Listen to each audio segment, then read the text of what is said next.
الرجيم بسم الله الرحمن الرحيم تلك الرسل فضلنا بعضهم على بعض منهم من كلم الله ورفع بعضهم درجات وآتينا عيسى ابن مريم البينات وأيدناه بروح القدس ولو شاء الله ما اقتتل الذين من بعدهم من بعد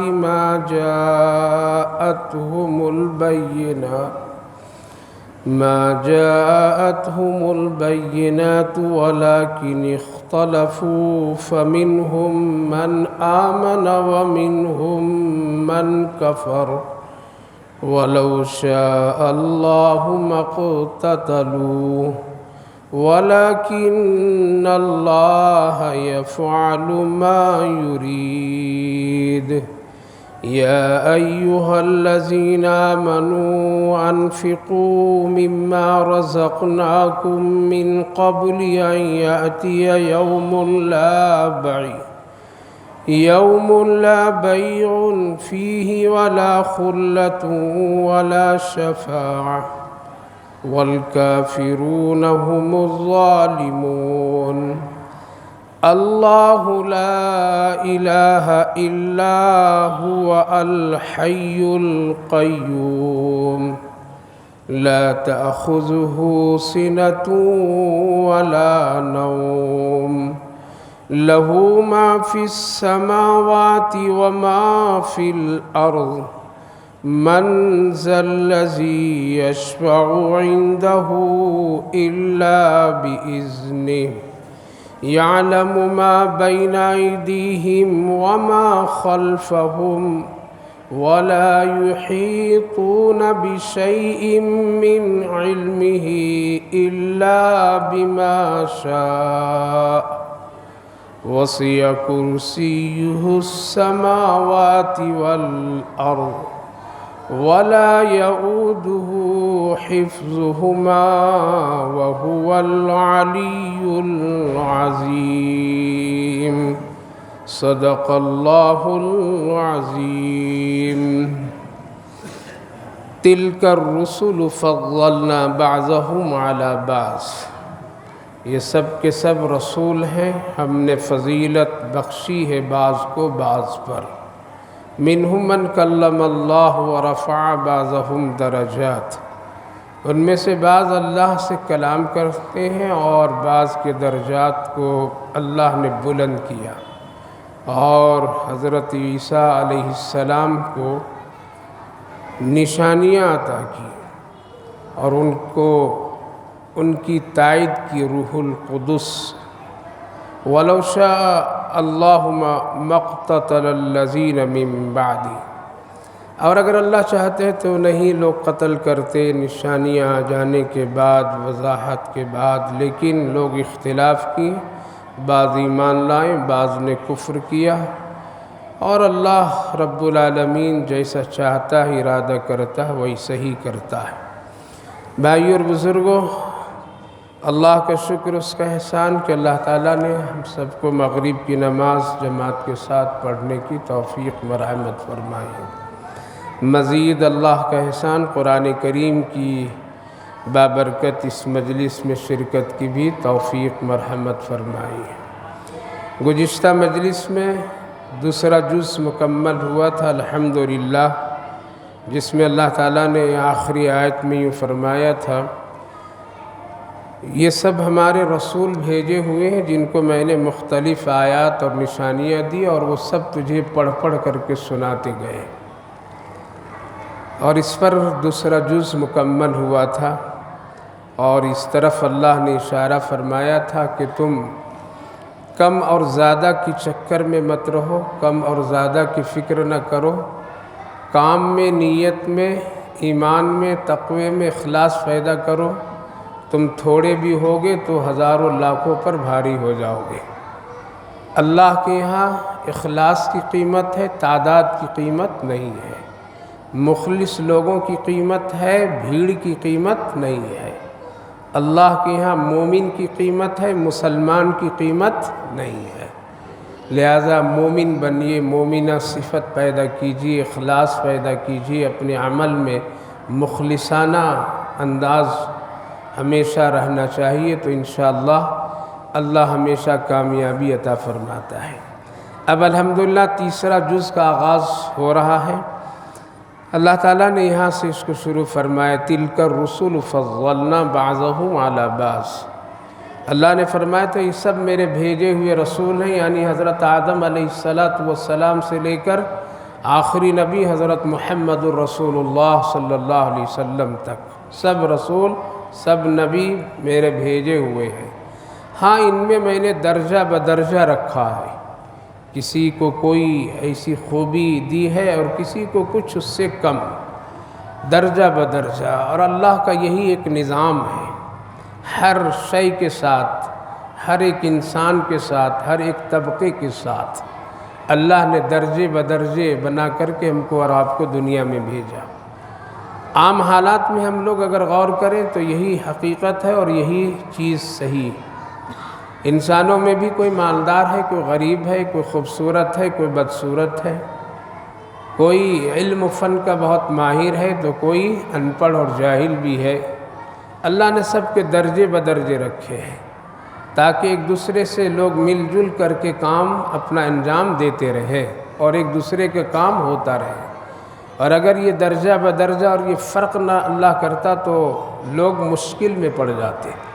مثلا سب کو اللہ مالدار بنا دیتا تو زکوٰۃ لوگ کہاں لیتے اور کون قبول کرتے؟ پھر زکوٰۃ کی فرض باقی رہ جاتی۔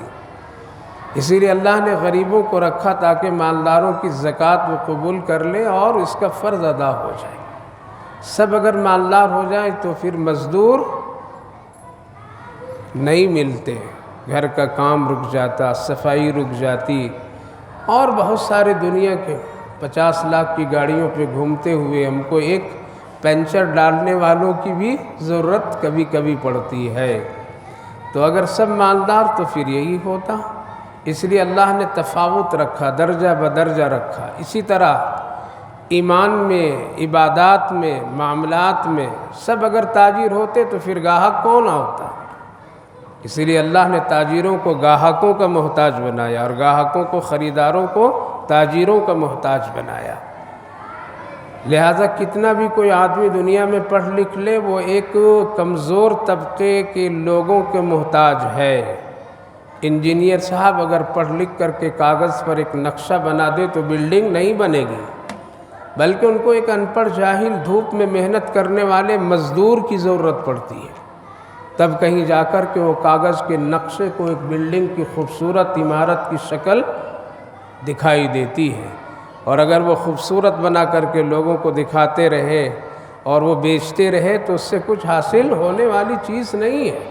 لہٰذا انجینئر صاحب کو ایک مزدور، ان پڑھ، جاہل کہہ لیجئے، دھوپ میں کام کرنے والا، سخت سخت کو برداشت کرنے والے کی ضرورت ہے۔ لہٰذا وہ یہ سمجھے کہ نہیں میں بالکل اپنے آپ سب کچھ نہیں ہو سکتا ہے۔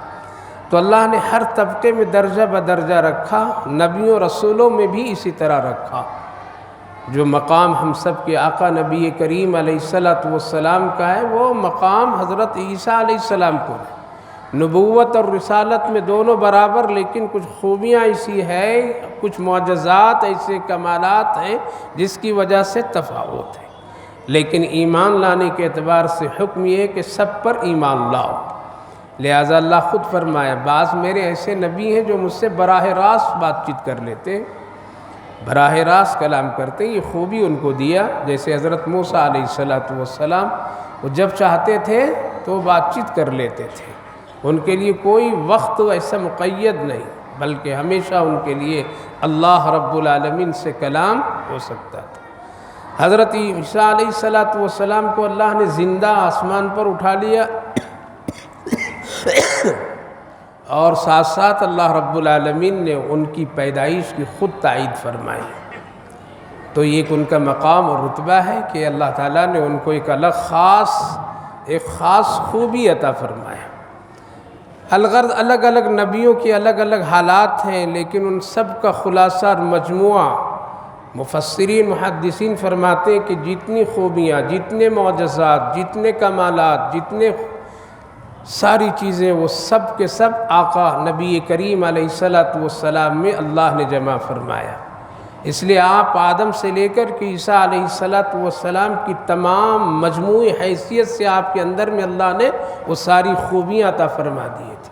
اس لیے آپ سب سے پہلے نبی بھی اور سب سے آخری بھی نبی۔ نبوت کے طے کرنے میں اللہ نے سب سے پہلے نبی آپ کو بنایا، اور نبوت کو ختم کرنے میں سب سے آخر میں اللہ نے آپ کو لایا۔ تو ساری خوبیاں اللہ نے اپنے حبیب صلی اللہ علیہ وسلم کو عطا فرمایا۔ لہٰذا کوئی آدمی کسی کو فرق نہیں کر سکتا ہے کہ یہ نبی چھوٹا، یہ نبی بڑا، اور یہ نبی ایسا، وہ نبی ویسا، بلکہ من جملہ ہر ایک نبی پر مکمل ایمان لانے کا حکم ہے۔ آگے کی آیت میں اللہ رب العالمین نے فرمایا کہ لوگ اس کے باوجود بھی نبیوں کے ساتھ غیر غلط سلوک کیے۔ بعض لوگوں نے نبیوں کو قتل بھی کیا، جیسے حضرت یحییٰ علیہ السلام، حضرت زکریہ علیہ السلام، اور اس کے علاوہ بہت سارے نبیوں کو لوگوں نے قتل بھی کیے۔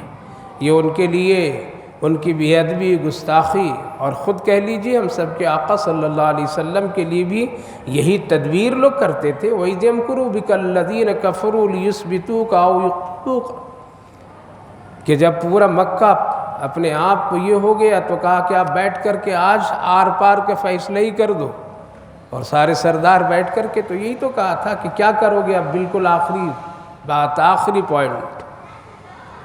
کسی نے کہا کہ جلا وطن کر دو، مکہ سے باہر کر دو، نکال دو اس بستی، اس ملک سے۔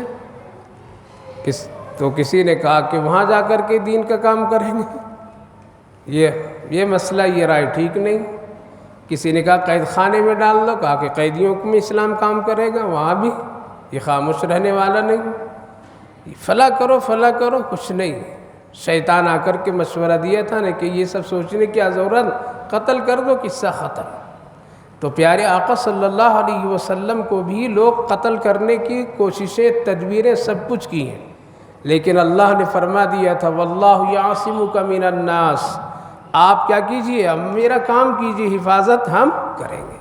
تبھی تو لوگ ہجرت کے وقت میں تلواریں لے کر کے قتل کے ارادے سے تو لوگ کھڑے تھے، لیکن اللہ نے اپنے حبیب کو نکال دیا، آپ چلیے یہاں سے۔ خیر میرے بھائیو بزرگوں، تو نبیوں کے ساتھ لوگ غیر سلوک اور ان کے ساتھ توہین، قتل، ساری چیزیں کیے ہیں۔ اللہ فرمائے ٹھیک ہے، اور اس کا حساب، اس اختلاف کا حل تو آخرت میں ہے۔ دوسری آیت، یا ایھا الذین آمنوا انفقوا مما رزقناکم من قبل ان یأتی یوم لا بیع فیہ ولا خلۃ ولا شفاعۃ، اے ایمان والو، تم کو دنیا میں ہم نے جو زندگی دی ہے اس میں کچھ خرچ کر لو، جو کچھ ہم نے تم کو دیا ہے یہ میرا دیا ہوا ہے۔ مال کا جہاں بھی تذکرہ آیا اللہ فرمائے میں نے دیا، کیا کیا؟ وہ ذہن سے اللہ نکالنے کی کوشش کیا بندوں سے کہ تم یہ مت سوچو کہ یہ میرا ہے، بلکہ مما رزقناہم، میں نے تم کو دیا ہے۔ شروع کی آیت سورہ بقرہ کی پڑھیے، الذین یؤمنون الف لام میم ذالک الکتاب لا ریب فیہ، تو وہاں بھی یہی آیت ومما رزقناہم ینفقون، وہی خرچ کرو جو ہم نے دیا ہے۔ پتہ یہ چلا کہ یہ مال، یہ دولت، یہ ساری چیزیں اللہ کی دی ہوئی ہے، ہمارا اور آپ کا اس میں کوئی، بس ایک وقتی اور عارضی ایک امانت، جیسے کوئی امانت رکھنے والا ہم کسی کو امانت دے دے یہ رکھ دو، اسی طرح اللہ نے دیا ہم سب کو۔ لہذا اللہ فرمائے جو کچھ دیا ہوں اس میں سے تم کچھ خرچ کرتے رہو۔ کب؟ مرنے سے پہلے خرچ کر لو، مرنے کے بعد والا معاملہ نہیں ہو سکتا ہے۔ قبل ان یاتی، ایک وہ دن آئے گا جہاں خرید و فروخت کے بازار بند، یوم لا بیع، کوئی وہاں لینا دینا نہیں۔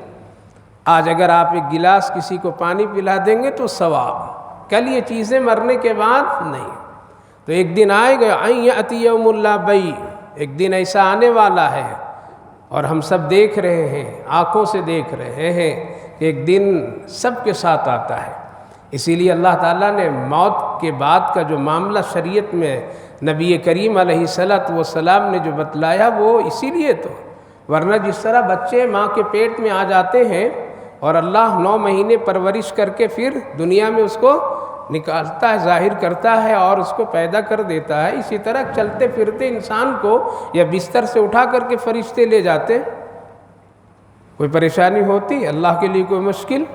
کوئی مشکل نہیں، چلتے پھرتے فرشتے اٹھا لیتے، تمہارا کام ختم، بستر سے اٹھا کے لے جاتے۔ اتنی پریشانیاں دینے کی کیا ضرورت؟ مرنے کے بعد میں کھانا کھلانا، کپڑے نہلانا دھلانا، کندھے لگانا، اس کو بلانا، قبر کھودنا، پھر یہ سارے مسائل کیوں؟ سیدھے اللہ تعالیٰ اٹھا لیا ہوتا تاکہ معاملہ ختم، لیکن ایسا نہیں کیا، اس لیے تاکہ تم کو یہ سبق اور عبرت ملے۔ جب تم اپنے آنکھوں سے جنازہ دیکھو گے تو یہ احساس ہوگا کہ ہمارے ساتھ بھی یہ باری آئے گی۔ جب کسی کو غسل اور کفن دیکھو گے تب تجھے یاد آئے گی کہ موت برحق ہے۔ جب تم کسی کو خالی ہاتھ جاتے ہوئے دیکھو گے تب تجھے اندازہ ہوگا کہ یہ مال و دولت ہم بھی چھوڑ کر کے جائیں گے۔ اسی لیے آقا کریم صلی اللہ علیہ وسلم نے جنازے کا حکم اور اس کی فضیلت اور اس کی تمام کیفیت کو بتایا۔ جنازے میں شریک ہونا، اس کے کفن دفن دینا، اس کے کندھا دینا، اس کو قبرستان تک پہنچانا، یہ سب کیوں کیا؟ تاکہ لوگوں تجھے عبرت ہو، اس سے تم سبق لو، اس سے تم اپنے لیے تیاری کرو آخرت کی کہ ایک وہ دن آنے والا ہے جب میرا ہاتھ یہ خالی جائے گا، مال ہمارا ساتھ نہیں جائے گا۔ وہ سکندر نامی بادشاہ تھا جو دنیا پر بڑی حکومتیں کر گیا، جب اس کی موت ہونے لگی تو وصیت کیا تھا کہ لوگوں کفن سے میرا ہاتھ باہر کر دینا دونوں جب جنازہ اٹھاؤ گے تو۔ لوگوں نے کہا کہ کیوں ایسا؟ کفن کے اندر میں رکھنے کا حکم ہے، ہاتھ کو باہر کرنے کا کہا کہ نہیں، باہر اس طرح کر دینا تاکہ دنیا والوں کو معلوم ہو سکندر بادشاہ جا رہا ہے اور ہاتھ بالکل خالی ہے۔ یا من قبل ان یاتی یوم اللہ، بھائی ابھی سانس چل رہی، خرچ کر لیجئے، جنت بنا لیجئے، ابھی اپنے ہاتھوں ہی سے قبر کو روشنی جلانے کی فکر کر لیجئے، ورنہ وہاں کوئی دوسرا جا کر کے نہیں جلا دے گا۔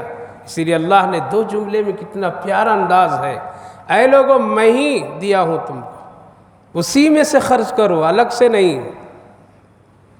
کب؟ ایک وہ دن آئے گا جو خرید و فروخت کے سارے بازار بند، دکان بند، سب بند، اس سے پہلے۔ اور سنو وَلَا خُلَّةٌ وَلَا شَفَاعَةٌ، اور اس دن نہ تمہارا کوئی ساتھی ساتھ دے گا اور نہ تمہارا کوئی سفارش بھی کرے گا، کوئی بھی کچھ بھی نہیں کرنے والا ہوگا۔ اسی لیے نہ مال اس وقت کام آتے ہیں موت کے وقت، ہاں وہ مال کام آتا ہے جو اللہ کی رضا کے لیے لوگ خرچ کیے ہوتے ہیں، وہ کام آتا ہے، وہ نیکیاں کام آتی ہے۔ لیکن اگر مال رکھا ہوا ہے، ڈھیر ہے، خرچ کبھی نہیں کیا، اب اس کا مال اس کو نہیں بچا سکتا ہے۔ ایک دوست پر مال خرچ کیا، کھلانا پلانا جیسے آج ہو رہا ہے، وہ دوست وہ ساتھی بھی کام نہیں آئیں گے۔ اللہ فرمایا وَلَا خُلَّةٌ وَلَا شَفَاعَةٌ، کوئی تمہاری سفارش بھی کرنے والا نہیں ہوگا کہ تمہاری سفارش کو کر دے کہ ایسا اس کو ساتھ نرمی کر دیجئے، فلا کر دیجئے، نہیں۔ آگے اللہ نے اس کی وضاحت بھی فرمائی ہے۔ تو میرے بھائیو بزرگوں، انسان کی دل میں سب سے زیادہ محبوب ترین چیز کبھی مال ہے۔ اس مال کی محبت کو اللہ نکال کر کے اپنے سے چھوڑنا چاہا کہ تم اپنی آخرت بنا لو مال سے، ورنہ یہ مال تباہی کا ذریعہ۔ یہ مال جب آتا ہے تو نیکی بھی لے کر کے اور بدی بھی لے کر کے استعمال کرنے کا ہمارا حق ہے، جیسا اگر اس طرح اختیار کریں گے تو انشاءاللہ کیا ہوگا؟ فائدہ ہوگا۔ اسی لیے ہمیشہ مال والے لوگ کبھی ایسے ہیں کہ بہت سارے کام ہو کیے ایسے جو کبھی کبھی ان کے مال ان کے لیے بہت کار ثواب کا ذریعہ بنا، بہت بڑا ذریعہ بنا، نجات کا ذریعہ بنا، اور اس نے مال سے کوئی محبت اور اس کی کیفیت نہیں۔ اور یاد رکھیے کہ یہ جتنا بھی مال ہے دنیا میں وہ کس کا ہے؟ اللہ کا ہے۔ ہارون رشید کی بیوی زبیدہ نام سنے، ہارون رشید بادشاہ تھا، بڑا بادشاہ، نیک بادشاہ، زبیدہ بھی ایک بڑی نیک پارسا خاتون، اتفاق سے دونوں حج میں آئے تھے۔ وہ زمانہ تھا حج کا، سیدھا سادھا، پانی کی بڑی تکلیف اس دور اور زمانے میں۔ ہارون رشید بھی جہاں تھا اور زبیدہ بھی اسی علاقے کی تھی۔ ہارون رشید زبیدہ کو دیکھ کر کے اس کے دل میں اس کی محبت، اور اس نے نکاح کا پیغام وہیں عرفات کے میدان میں دے دی۔ زبیدہ بھی موقع سے فائدہ اٹھا لیا، کہا کہ نکاح تو ضرور کروں گی میں، لیکن دین مہر یہ ہے کہ بغداد سے لے کر کے یہاں تک کہ عرفات تک کے ایک نہر بنانا پڑے گا، اتنا مال مجھے دو، میرے دین مہر ہے، نیکی کے کام، لہذا اگر اتنا آپ دیں گے تو ہم کیا کریں گے؟ آپ سے نکاح کریں گے۔ بادشاہ تھا، کیا ہے اس کی کمی نہیں تھی، کہا کہ ٹھیک ہے۔ لہذا دین مہر کے پیسے سے زبیدہ نے کیا کیا؟ بغداد سے لے کر کے عرفہ کے میدان تک کے ایک نہر، آج بھی اس کی نشانیاں باقی ہیں، اگر جائے تو کبھی پوچھ لیجئے نہر زبیدہ کدھر ہے، لوگ بتائیں گے، زیارت کراتے ہیں، دکھاتے ہیں، اگرچہ آج وہ پانی اب اس میں نہیں ہے اور اب اس کی ضرورت نہیں، لیکن موجود ہے اس وقت میں۔ لہذا دین مہر کے پیسے سے زبیدہ نے کیا کیا؟ نہر بنا دی۔ لکھا ہے کتابوں میں کہ جب موت ہوئی اور جب اس کے خادمہ نے جب خواب میں دیکھی کہ کیا حالت گزرے آپ کی تو بخشش ہو گئی ہوگی، اس لیے کہ حاجیوں کے لیے آپ نے اتنا بڑا پانی کا نظم اور انتظام کیا، اور نہر زبیدہ آج بھی مشہور، تو آپ کی تو بخشش میں دیر نہیں لگی ہوگی۔ کہنے لگی کہ میرے نہر زبیدہ پر بخشش نہیں ہوئی۔ جب اس عمل کو پیش کیا گیا کہ یہ نہر زبیدہ بنائی ہے حاجیوں کے لیے، پانی پینے کے لیے، وضو کے لیے، نمازیوں کے لیے، تو اللہ نے کہہ دیا اب دیا تھا تب بنائی، نہیں دیتا تو کہاں سے بناتی؟ کیا پتہ چلا کہ یہ سارا مال کس کا ہے؟ اللہ کا ہے۔ دیا ہے تب کہا جا رہا ہے دو زکوٰۃ، دیا ہے تب کہا جا رہا ہے کہ کرو صدقہ، دیا ہے تب کہا جا رہا ہے اس سے نیکی کر لو۔ اگر نہیں دیتا اللہ تعالیٰ تو نہیں کہتا، اللہ بہت انصاف کرنے والا ہے۔ کہا کہ پھر اس سے بڑی اور تو آپ کے پاس اور کوئی نیکی نظر نہیں آ رہی ہم لوگوں کی نظر میں۔ نہر زبیدہ اس وقت کے لیے بہت بڑی نیکی کی کام، تو پھر کس سے بخشش ہوئی؟ کہا کہ ساری نیکیاں میری ایک طرف ہو گئی، سارے کام رفائی کام ایک طرف ہو گئے۔ اللہ نے کہا کہ دیا تب، دیا تب، دیا تب، صحت دی تو یہ کیا، مال دیا تو یہ کیا، فلاں دیا تو یہ کیا، یہ سب میرے ہیں، شکر پر ہو گئے یہ سب کام، بخشش کے لیے کچھ باقی نہیں میرے پاس۔ میں رونے لگی تو کہا کہ زبیدہ کی بخشش اس حال پر کر دو کہ جب اذان ہو رہی تھی اور یہ باغ میں اپنے خادموں اور اپنے لوگوں کے ساتھ میں خوشیاں منا رہی تھی، اور جب اذان کی آواز آئی تو اس کا دوپٹہ سر سے نیچے میرے نام کے احترام میں اس نے جو سر ڈھک لیا تھا، اسی کی برکت سے اس کی مغفرت آج ہے۔ نیکی کی قدر کیجیے۔ ہم اور آپ سمجھتے ہیں کہ نہ یہ کوئی نیکی، اس سے کبھی مغفرت بھی ہوگا۔ آج نماز اگر پڑھتے ہیں تو صحت ہے تب پڑھتے ہیں، کل اگر صحت نہیں رہے گی تو نہیں پڑھ سکتے ہیں۔ آج تو صحت مند والے لوگ نماز نہیں پڑھ رہے تو بیمار ہو کر کے کہاں لوگ پڑھتے ہیں؟ اس لیے صحت کو غنیمت جانیے کہ اللہ کی دی ہوئی ایک نعمت ہے، پڑھ لو پڑھ لو، ورنہ ایک موقع ایسا ہر انسان کے ساتھ آتا ہے جہاں اس کی عبادتیں بھی رک جاتی ہے۔ آج ہے اگر پیسے تو کچھ اللہ کو اس سے منا لو، راضی کر لو، یہ فضول خرچیوں سے بچ جائیے، فضول خرچیوں سے اپنے آپ کو بچا لیجئے، اپنے آل اولاد کو بچا لیجئے، ورنہ وہ سب کچھ بھی کام نہیں آئیں گے۔ ہو سکتا ہے کہ اس کی برکت سے اللہ کل قیامت کے دن مغفرت و بخشش فرما دے۔ اس لیے ایک وہ دن آنے والا ہے، سب کے ساتھ آئے گا، جب سب کا ہاتھ خالی ہو کر کے قبر کی کوٹری اور صندوق میں بند ہونا پڑے گا۔ تو اللہ فرماؤ اس پر نہ تیرے دوست کام آئیں گے نہ تیرے کوئی سفارش کرنے والے ہوں گے، اس سے پہلے تم اپنی آخرت اپنے مال سے بنا لو۔ والکافرون هم الظالمون، اور کافر منکر تو یہ گنہگار ہیں، یہ ظالم ہیں، ان کا معاملہ تو اللہ ہی کے پاس۔ اللہ لا الہ الا هو الحی القیوم، یہ آیت بہت مشہور و معروف ہے، سب جانتے ہیں آیت الکرسی، اسکوٹر میں بھی، گاڑی میں بھی، گھر کے دیوار میں بھی، اسٹیکر میں چسپاں کرنے والی آیت ہے، یہی تو کرتے ہیں ہم لوگ۔ نئی اسکوٹر، نئی گاڑی نئی ٹو ویلر آیت الکرسی چسپاں کر دو، گھر آیت الکرسی چسپاں کر دو، یہی ہے تغرا بنانا لینا، آیت الکرسی اس آیت کریم۔ پہلے ترجمہ سنیے پھر اس کی فضیلت بتاتا ہوں، اور اس کی کیا ہے، کیوں اتنی فضیلت اس میں۔ اللہ لا الہ الا هو الحی القیوم، اللہ اس کے سوا کوئی معبود نہیں، الحی القیوم ہمیشہ سے زندہ اور ہمیشہ سے قائم ہے۔ الحی القیوم اس کو کہتے ہیں جس کو اپنی زندگی پر خود ہی اس کو اختیار ہے، وہ کسی سے لے کر کے زندہ نہیں ہے۔ اللہ کے سوا جتنی بھی جاندار چیزیں ہیں وہ سب کیا ہے، اپنی زندگی کا محتاج ہے۔ اللہ جب چاہتا کسی کو موت دے دیتا ہے، گویا کہ ہم اور آپ اپنی زندگی کے لیے کیا ہے، محتاج ہیں۔ اللہ محتاج نہیں ہے، وہ ہمیشہ سے زندہ ہے اور ہمیشہ رہے گا۔ اس کو الحی القیوم کہتے ہیں، یعنی وہ ذات جو اپنی زندگی کے لیے کسی کا محتاج نہیں، خود بخود وہ زندہ ہے اور وہ ہمیشہ زندہ رہے گا۔ جس کو قرآن کریم میں دوسری جگہ کل من علیہا فان ویبقی وجہ ربک ذو الجلال والاکرام، ہر چیز فنا، صرف باقی اللہ۔ اللہ تعالیٰ پوچھے گا اس وقت میں حضرت اسرائیل سے کہ کون کون باقی ہیں، اب قیامت ہو گئی، زمین پہاڑ دنیا سب ختم، کوئی بھی اب نہیں نظر آ رہے، کوئی شے نظر نہیں آ رہی ہے۔ اسرائیل کون کون زندہ ہیں؟ جبریل، میکائیل، اسرافیل، ان کی بھی روحیں نکال لو، ان کی بھی روح نکلے گی، ختم۔ اب کون ہے؟ پروردگار آپ ہیں اور میں ہوں بس۔ کہا کہ تیری روح کون نکالے گا؟ کھڑے ہو، میں تیری روح نکالتا ہوں۔ اللہ ان کی بھی روح نکال۔ اب کون ہے؟ کل من علیہا فان، سب ختم، باقی صرف اللہ۔ تو اللہ کی جو زندہ ہونے کا جو یہ کہا جا رہا ہے کہ آپ ہمیشہ سے زندہ ہیں، یہاں یہ نہ سمجھیے کہ ہم بھی زندہ ہیں اللہ بھی زندہ ہے، نہیں، فرق یہ ہے اللہ کی زندگی عاریت پر نہیں ہے، وہ کسی سے مانگا نہیں ہے، کسی سے لیا نہیں ہے، وقتی نہیں ہے۔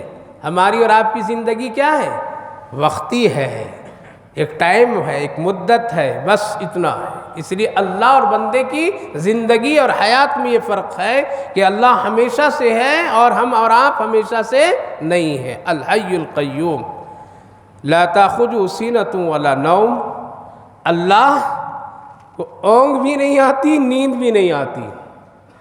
انسان کتنا بڑا بن جائے لیکن اس سے وہ بچ نہیں سکتا، بچتا ہے؟ کتنے بڑی دولت مند انسان کتنا بڑا ہو جائے، کچھ ہو جائے، لیکن اس سے نہیں کوئی بچ سکتا ہے۔ اس کو اونگ آتی ہے، تھکاوٹ ہوتی ہے، نیند کا غلبہ آتا ہے، اس کو سونا پڑتا ہے، اور اگر وہ سونے کی نعمت اللہ اگر چھین لیتا ہے تو دوائیاں کھا کھا کر کے سونے کی وہ کیفیت اور انداز پیدا کرنا پڑتا ہے۔ پتہ چلا کہ یہ انسان کی کمزوری ہے، ایک زندہ لوگوں کے لیے ایک بڑی کمزوری ہے، اور جتنی بھی مخلوقات زندہ ہیں وہ سب کو اللہ نے نیند کی کیفیت دی ہے، سب کو دی ہے، صرف انسانوں کی نہیں، جانور بھی سوتے ہیں، چرندے پرندے بھی سوتے ہیں، سب مخلوق کو نیند اللہ نے دی ہے۔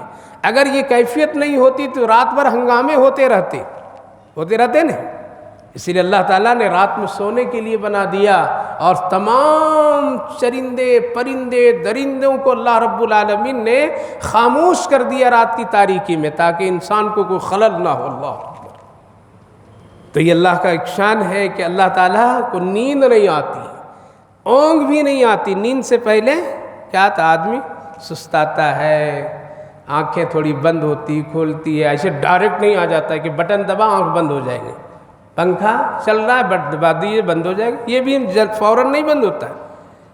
لائن کاٹنے کے بعد بھی کیا ہے، کچھ دیر تک یہ گھومتا رہتا ہے، لہٰذا انسان بھی فوراً نہیں سوتا، سونے سے پہلے اس کو ایک اونگ کی کیفیت آتی ہے، سستی کی کیفیت آتی ہے، نیند آنے کا ایک علامت اس کے اندر میں اللہ پہلے پیدا کرتا ہے، پھر آدمی جا کر کے سوتا ہے۔ اور جو سو جائے وہ خدا کبھی نہیں ہو سکتا ہے، جس کو نیند آ جائے وہ کبھی اللہ نہیں ہو سکتا ہے۔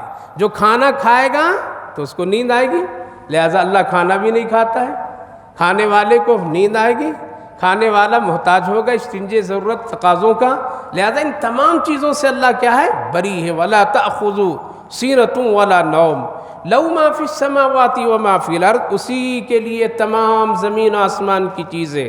مَنْ ذَا الَّذِي يَشْفَعُ عِنْدَهُ، کون ہے جو اللہ کے سامنے تمہاری کسی کی سفارش کر دے اللہ کی اجازت کے بغیر؟ کوئی ہے؟ کوئی نہیں۔ یہاں تے انبیاء علیہ السلام بھی نہیں کر سکتے ہیں، نہیں کر سکتے ہیں۔ قیامت کے دن جب بہت پریشان ہوں گے میدان محشر میں لوگ، تو لوگ پریشانی کے عالم میں اپنے نبیوں سے کہیں گے کچھ تو کیجیے آپ، یہ پریشانی، یہ دھوپ، یہ تکلیف، یہ ساری چیزیں۔ لہذا انبیاء علیہ السلام ایک دوسرے سے ملیں گے، مشورہ کریں گے، آپ چلیے، آپ چلیے، آپ سفارش کیجیے، آدم آپ آئیے، نوح آپ آئیے، موسیٰ آپ آئیے، ابراہیم آپ آئیے، ہر ایک عذر پیش کر دیں گے۔ حضرت آدم کہیں گے کہ میں آج اللہ کے سامنے کھڑا نہیں ہو سکتا ہوں، اس لیے ایک گناہ میں کیا ہوں۔ حالانکہ اس گناہ کو اور اس غلطی خطا کو اللہ نے معاف کر دیا، اور وہ کیا؟ جنت میں نے اللہ کی منع کی ہوئی چیز کو کھا لیا تھا۔ معافی تو ہو گئی ہے، لیکن ابھی بھی ڈر ہے کہ اللہ اگر پھر پوچھ لے تو آدم سے جواب نہیں۔ کیا شان ہے حضرت آدم علیہ السلام، اللہ سے ڈر۔ اے نوح آپ آ جائیے اور آپ ذرا سے کر دیجئے، تو حضرت نوح کہتے ہیں کہ وقت سے پہلے اپنی امت کے لیے میں نے کیا کیا تھا؟ بد دعا کر دی تھی، اس لیے میں بھی نہیں جا سکتا ہوں۔ حضرت موسیٰ وہ کہنے لگے کہ میں بھی نہیں کر سکتا ہوں، اس لیے کہ میں نے ایک آدمی کو تھپڑ مار دیا تھا تو اس کی موت ہو گئی تھی۔ اللہ معاف تو کر دیا، لیکن ڈر آج بھی ہے کہ پلٹ کر کے اللہ اگر پھر پوچھ لے تو موسیٰ سے جواب نہیں سنے۔ ہم لوگ تو کہہ دیتے میاں وہی دیکھ لیں گے، سب چپ، چل دیکھ لیں گے، تم بھی آؤ میں بھی آتا ہوں اللہ کے پاس میں، تیرا بھی حساب میرا بھی حساب کر دیں گے وہیں پہ، یہاں نہیں دوں گا، کیا کرنا کر لو وہیں دوں گا۔ واہ کتنی طاقت اور کتنی جرأت کے ساتھ جو آدمی اس طرح کے خیالات اور اس طرح کی باتیں کرتا ہے، وہ اللہ کی قدر اس کے دل میں نہیں ہے، اور جس کے دل میں اللہ کی قدر ڈر نہیں تو اس کے دل میں ایمان بھی خطرے میں ہے۔ اس لیے کبھی بھی ایسی بات نہیں بولنی چاہیے۔ پھر آخر میں حضرت نبی کریم علیہ السلام تشریف لائیں گے، اللہ اجازت دیں گے، تب کہیں جا کر کے کیا ہوگا؟ سفارش ہوگی، اور پھر امت کا مسئلے حل ہوں گے اور حساب و کتاب کا۔ آج تو پیر صاحب بھی کہہ دیتے ہیں کہ بس میرا نام لے لینا، بس کام ہو جائے گا، قبر میں فرشتے آئیں گے، میرا نام لو، بس کچھ تجھے کرنا نہیں ہے۔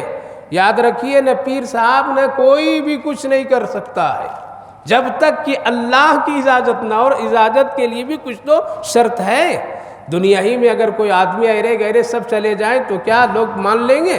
بلکہ اس کے لیے کوئی چیز ہوتی ہے، تو اللہ بھی دیکھے گا کتنا بڑا متقی پرہیزگار ہے، کتنا میرے سے اس کا تعلق ہے اور کیا ہے اس کے اندر میں۔ لہٰذا میرے بھائیو بزرگوں، کوئی آدمی اگر دنیا میں دھوکہ دے تیرا کام آخرت میں بنا دوں گا، تیرا کام میں کر دوں گا، تیری چیزیں پریشانیوں کو میں حل کر دوں گا، تو میرے ہاتھ پر یہ ہو جاؤ، تیرے ہاتھ پر یہ ہو جاؤ، میرا نام لے لو بس کام ہو جائے گا، قبر میں میرے نام کی ایک چٹھی رکھ دینا، فرشتہ پڑھ کر کے واپس چلا جائے گا۔ لوگ بیوقوف بنا رہے ہیں آج، اور لوگ بن رہے ہیں۔ شیطان ان کو اس طرح سے گمراہ کر دیا کہ خود گمراہ اور دوسروں کو بھی گمراہ۔ یاد رکھیے اللہ فرما رہا ہے میری اجازت کے بغیر کوئی بھی سفارش کر ہی نہیں سکتا ہے۔ تو اجازت کے لیے بھی تو اپنے اندر کمالات، خوبیاں پیدا کرنا۔ یعلم ما بین ایدیہم، اور اللہ جانتا ہے تمام چیزیں جو تمہارے سامنے ہیں، آگے کی ہو یا پیچھے کی ہو، کہاں کی بھی ہو، کب کی ہو۔ ولا یحیطون بشیء من علمہ الا بما شاء، اور اللہ کے احاطے میں اس کے علم کا احاطہ کوئی کر ہی نہیں سکتا ہے۔ ہاں اللہ اپنی جانب سے کسی کو کچھ علم دے دے، لہذا اللہ کے علم کمال ہے، وہ ساری چیزوں کو جانتا ہے، اور اللہ اپنی مرضی سے کسی کو علم دے دے تو وہ خوش نصیب ہے۔ لہذا علم بھی ایک بڑی دولت کی چیز ہے، یہ اللہ کی عطا کی ہوئی نعمت ہے۔ وسیع کرسی السماوات والارض، اللہ کی کرسی زمین اور آسمان سے بھی وسیع ہے، بڑی ہے۔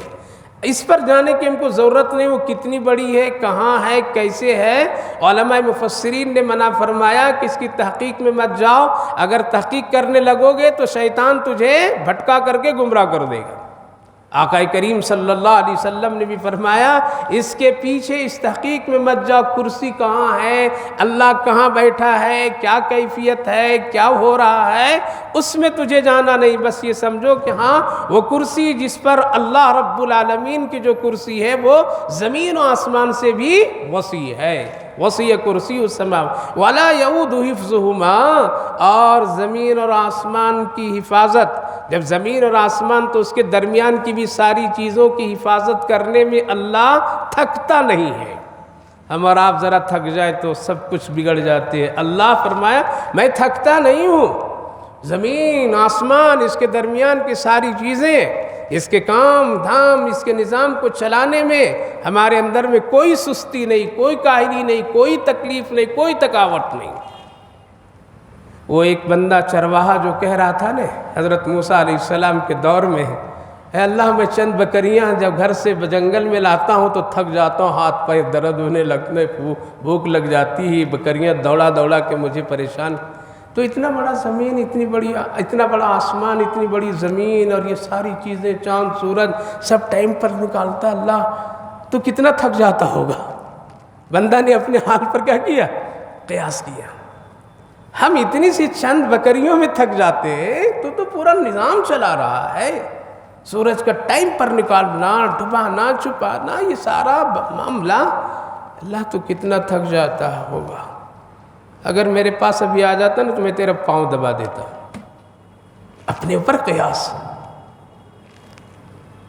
بھوک بھی لگتی ہوگی، ہم کو بھی بھوک لگتی ہے، اگر تو ہوتا تو بکریوں سے تازہ تازہ دودھ نکال کے پلاتا تجھے۔ اللہ تھکتا ہوگا تو سر بھی درد کرتا ہوگا، تیرے سر میں تیل لگاتا ہے اور تجھے مساج کر دیتا۔ اللہ اکبر۔ بندہ کہہ رہا ہے، حضرت موسیٰ علیہ السلام سنے تو کہا رے بیوقوف، اللہ تھکتا نہیں، ولا یؤود حفظہما، یہ زمین، یہ آسمان، یہ ساری چیزوں کے نظام چلانے میں اللہ تھکتا نہیں۔ یہ جملے سب کفر کا تم نے کیا، رب کی توہین کر دی، ڈانٹے وہ، ایسی جلالی نبی تھے وہ۔ دیکھتے ساتھ وہ بھاگ کھڑا ہوا، حضرت جبریل علیہ السلام تشریف لائے، اے موسیٰ کلیم، اللہ سن رہا تھا اور محبت میں سب کو سنا رہا تھا۔ اس کی بات اللہ خود سن رہا تھا اور سن کر کے سب کو سنا رہا تھا۔ محبت میں اگر خراب بھی بات بولیں گے تو اچھی لگتی ہے، عداوت میں اگر اچھی بات بھی بولیں گے تو خراب لگتی ہے۔ اس لیے محبت سے کچھ بھی کہہ لیجئے، کچھ بھی کر لیجئے، چلے گا، عداوت میں نہیں چلیں گے۔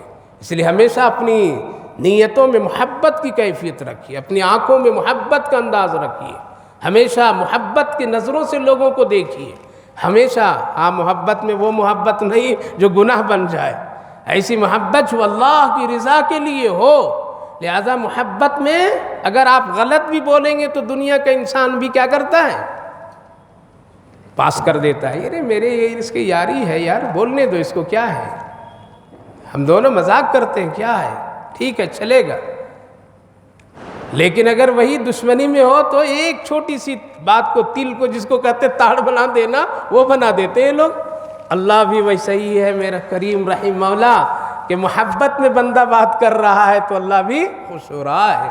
اے موسیٰ، ان کی بات کو اللہ سن رہا ہے، فرشتوں کو سنا رہا ہے، اللہ بھی محبت اس سے کر رہا ہے، آپ کو حکم ہی سے محبت کیجیے۔ وَلَا يَعُودُ حِفْظُهُمَا، حضرت موسیٰ علیہ السلام اس کو لائے، گلے سے لگائے، ارے بندہ تیری بات تو عرش تک کے پہنچ گئی۔ محبت سے اللہ کو پکارو، محبت سے اللہ سے دعا کیجیے، نہیں دعا کرنا تب بھی کہیے میں تیرا بندہ ہوں، تو میرا مالک ہے، ہم کو بہت ساری چیزوں کی ضرورت ہے، اللہ میں کیا کیا سناؤں، تو سب جانتا ہے، کر دے تو میرا کام۔ محبت میں بولیے، اس کے لیے بہت ہی اہتمام دعا کے لیے کرنے کی ضرورت نہیں، موٹی جوٹی زبان سے بولیے، لیکن دل میں اللہ کی قدر ہو، عظمت ہو، محبت ہو۔ یہاں سے اگر اخلاص سے، نیت سے نکلے گی جو باتیں، اللہ کے یہاں بہت زیادہ اس کی قدر ہے۔ اور لمبی لمبی گھنٹوں کی دعا کریں اور عظمت خدا نہیں ہو دل میں، دل پاک نہیں ہو، تو سب بیکار ہوا ہے، اور ہم انتظار کرتے رہیں، تہجد کی دعا ہماری ابھی تک قبول ہوئی نہیں ہے۔ اخلاص، محبت اللہ کو بہت پسند ہے یہ ادا۔ وَلَا يَعُودُ، تو اللہ تھکتا نہیں ہے، وَهُوَ الْعَلِيُّ الْعَظِيمُ، اور وہ اللہ بلند ہے، بہت بڑا ہے۔ کیا ہوا اس آیت میں؟ اس آیت میں تمام خوبیاں اور تعریفیں اور جو کچھ ہے وہ سب اللہ کے لیے ہے۔ اللہ نے اپنی پہچان بتا دی، اللہ نے اپنا مقام بتایا، اللہ نے اپنی قدر کی کیفیت کو بتایا، اللہ نے اپنی طاقت کو بتایا نہیں۔ یہی اللہ کی وحدانیت اور اللہ کی طاقت اور اس کی قدرت کی بات ہے۔ اسی لیے اس آیت کریمہ کی اتنی فضیلت ہے کہ اللہ کے رسول صلی اللہ علیہ وسلم فرمایا پورے قرآن کی آیتوں کی یہ کیا ہے؟ سردار ہے۔ بعض روایتوں میں ہے کہ سورہ یاسین قرآن کا دل ہے اور آیت الکرسی قرآن کے روح ہے، اور دل اور روح سے انسان کیا ہوتا ہے؟ مضبوط ہوتا ہے۔ لہٰذا یہ آیت کریمہ آیت الکرسی قرآن کے روح کے درجے میں ہے، اس لیے اس میں توحید ہے، اس میں اللہ کی عظمت ہے، قدر ہے۔ اس آیت کریمہ کے سلسلے میں مفسرین نے ایک واقعہ لکھا ہے کہ ایک مرتبہ غنیمت کا مال آ گیا تھا مدینہ طیبہ میں، کھجور کے ایک بہت بڑا کھیپ ڈھیر رات میں پہنچا تو اللہ کے رسول صلی اللہ علیہ وسلم فرمائے کہ میدان میں کہیں رکھ دو۔ اس زمانے میں ایسا تو نہیں تھا کہ گوڑان ہو اور کوئی بہت بڑا ہال ہو اور وہاں جا کر کے اس کو کھلے جگہ پہ رکھ دو۔ ایک آدمی کوئی اگر چاہو تو پہرہ داری کر لو، کون ہے جو اس کی حفاظت کے لیے پہرہ داری کے لیے؟ یا اللہ، کتنے اس وقت تک لوگ نیک لوگ تھے، وہ تو خزانہ بھی مل جاتا تھا تو لیتے نہیں تھے، تو کیا کھجور لے لیتے؟ لوگ نہیں لیتے۔ لیکن نبی کو ایک نظام چلانا تھا، رسول اللہ کو ایک امت کو ایک پیغام دینا تھا، سب کچھ کرنا تدبیر کر کے اللہ پر حفاظت کرنا۔ گھر میں تالے لگاؤ پھر حفاظت اللہ کے ذمے میں دو، کھول دو گے اور کہو گے اللہ حفاظت کر دے تو نہیں، ایسا نظام نہیں ہے۔ آپ تجارت کاروبار سب کچھ کیجئے اور پھر کیا کیجئے؟ اللہ پر۔ لہذا نبی کو ایک تدبیر، امت کو ایک پیغام دینا تھا کہ وہ اسباب اختیار کرو پھر اللہ پر، ورنہ مدینے میں کوئی کھجور نہیں لیتے، کوئی چوری نہیں کرتے، صحابہ کا زمانہ ہے، پاکیزہ لوگوں کا زمانہ ہے۔ لہذا تدبیر کیجئے، ایسے ہاتھ اٹھا کر کے صرف بیٹھ کر کے اللہ ہم کو فتح کر دیجئے، ہم کو ایسا کر دیے نہیں ہوگا، کچھ ذرا اپنے آپ کو تدبیر بھی کرنی پڑے گی، اپنے اندر میں ایک چستی، چالاکی اور ہمت، حوصلہ بھی بنانا پڑے گا۔ لہذا حضرت ابو ہریرہ کہیں گے یا رسول اللہ میں ہی آج کام کر دیتا ہوں اس کی پہرہ داری۔ آپ گئے اور کہا کہ رات بھر کیا کریں گے؟ انہوں نے 2 رکعت نماز کی نیت باندھ لی۔ ایک چور کی شکل میں ایک شخص بوریا لے کر کے آیا اور کھجوریں بھرنے لگا۔ ابھی 1 رکعت بھی نہیں ہوئی تھی، حضرت ابو ہریرہ سوچنے لگے یا اللہ اب کیا کروں، اور آنکھ کے سامنے بھر رہے، کیا کروں؟ یہ تو امانت ہے، اگر میں نماز میں لگا رہا تو لکھ چلا گیا پھر کل اللہ کے رسول مجھے کیا کہیں گے؟ اس لیے رکعتیں توڑ دی اور فوراً اس کو پکڑا۔ دیکھیے اس واقعے سے مسئلے بھی لکھے علماء ہیں۔ آپ نماز پڑھ رہے ہیں، آپ ہی کی چوری ہو رہی، کوئی چور اٹھا رہا ہے، نماز توڑیے، پکڑیے اس کو، ایسا نہیں ہے چپل رکھ کے لے جا رہا ہے پکڑ لیجئے، کوئی سامان ہے پکڑ لیجئے، نماز توڑ دینے کا حکم ہے تاکہ یہ خلل کے ساتھ نماز نہ ہو۔ پکڑے اس کو، کہا کہ کیوں ایسا کر رہا ہے تو؟ کہا کہ میں مفلوق الحال ہوں، غریب ہوں، بچے بھوکے پریشان ہیں، فلاں ہے، ایسا ہے، ایسے بہت ہزاروں مجبوریاں سنائے، اس لیے چھوڑ دو، اب آئندہ ایسا نہیں کروں گا۔ رحم آیا، چھوڑ دیے وہ۔ صبح فجر میں پہنچے تو اللہ نے فرمایا ابو ہریرہ رات کا تیرا ساتھی کا کیا معاملہ تھا؟ حضرت ابو ہریرہ ہنس پڑے، یا رسول اللہ آپ کو بھی معلوم ہو گیا؟ کہا ہاں، رات کے تیرے ساتھی کا حال مجھے معلوم ہوا۔ کہا کہ ایسا ایسا ہوا، وعدہ کر گیا ہے اب نہیں آئے گا۔ کہا کہ کل رات پھر آئے گا وہ۔ دوسری رات گئے تو پھر دیکھ رہے کب آئے گا، نبی تو یہ نہیں بتائیں کہ کب آئے گا، اتنے ٹائم کچھ بھی نہیں۔ پھر رکعت باندھے، پھر وہ آ گیا، پھر ویسا کرنے لگا تو پھر توڑے نماز، اور پھر توڑنے کے بعد میں پھر پکڑے رہے، تم نے وعدہ کیا تھا، پھر آ گیا۔ کہا کہ کیا کریں، مجبوری مجھے قرار، بچے بھوکے ہیں، فلاں ہیں، اس لیے آ گیا ہوں، اب وعدہ کرتا ہوں اب نہیں، تم کو نبی کے پاس لے چلوں گا۔ کہا کہ چھوڑ دو، مجھے مت لے جاؤ، وعدہ کرتا ہوں اب نہیں آؤں گا۔ پھر وہی معاملہ، نبی کی خدمت میں پہنچے فجر میں، اللہ کے رسول پھر پوچھے ابو ہریرہ کیا ہوا تیرے ساتھی کا؟ کہا کہ یا رسول اللہ آیا تو پھر کم وقت وہ آ کر کے پھر ایسا کیا۔ کہا کہ پھر آئے گا آج رات۔ کہا کہ آج آیا تو پکڑ کر کے ضرور لے آؤں گا۔ جب آج وہ پہنچا اور نماز شروع کی ہے تو پھر آیا اور بوریا بھرنے لگا، پکڑے پھر اور پکڑ گا، آپ تو آج چھوڑوں گا نہیں۔ چھوڑوں گا نہیں، بہت تم نے مجھے ستائے، میری نماز خراب کر دی۔ کون خراب کرتا ہے نماز؟ وہی خراب کرتا ہے، کہاں بھی آئیے سیدھے آ جاتا ہے، سیدھے آ جاتا ہے، کتنا آپ کو سنبھل کر کے کھڑے ہو جائے فوراً آ جاتا ہے، پھر کہاں کہاں گھمانے لگتا ہے۔ آنے دیجئے اس کو، وہ آ رہا ہے، آنے دیجئے، اپنا کام دھیان سے کرتے رہیے، اس کی طرف توجہ دینے کا حکم نہیں ہے۔ ہاں اگر اس کی طرف توجہ دیں گے تو پھر مسئلہ نماز کا بن جاتا ہے۔ اسی لیے کہا گیا خیال کا آنا برا نہیں، خیال کا لانا برا ہے، دونوں فرق سمجھے۔ نماز میں خیال اگر آ جائے تو نماز میں کوئی فرق نہیں، خیال اگر آپ لا رہے ہیں ایک ایک کر کے یاد کر کر کے تو یہ ہے نماز کی روح کی خرابی، پھر یہ نماز کی روح نکل جاتی ہے۔ اس لیے خیال کا آنا کوئی برا نہیں ہے، خیال کا لانا برا ہے۔ کھڑے ہو گئے تب سوچنے لگے دکان مکان گئے فلاں دکان سب، تو یہ ہو گیا خیال لانا۔ اچانک آیا دماغ ہٹا دیے، الحمدللہ میرا اللہ کیسا ہے، تو کیا ہو گیا؟ اس سے وہ بھاگ گیا، ختم ہو گیا۔ تو میری نماز خراب کر دی تم نے، آج تو لے کے جاؤں گا، پکڑے ہاتھ پکڑ کر کے لے جانے لے، چل۔ کہا کہ ابو ہریرہ ایک بات بتا دوں تو چھوڑ دو گا، ایسی بات بتاؤں گا بس ہمیشہ کے لیے، بڑی فائدے کی بات، چھوڑ دو مجھے۔ کہا کہ اچھا بتاؤ۔ کہا کہ ایک آیت قرآن میں نازل ہوگی، آیت اللہ لا الہ الا هو الحی القیوم، یہ آیت جب نازل ہو جائے گی یا ہو گئی ہے، اس کو جو لوگ پڑھیں گے نا اور پڑھ کر کے کسی چیز پر دم کر دیں گے تو ہم لوگ کبھی بھی نہیں آ سکیں گے۔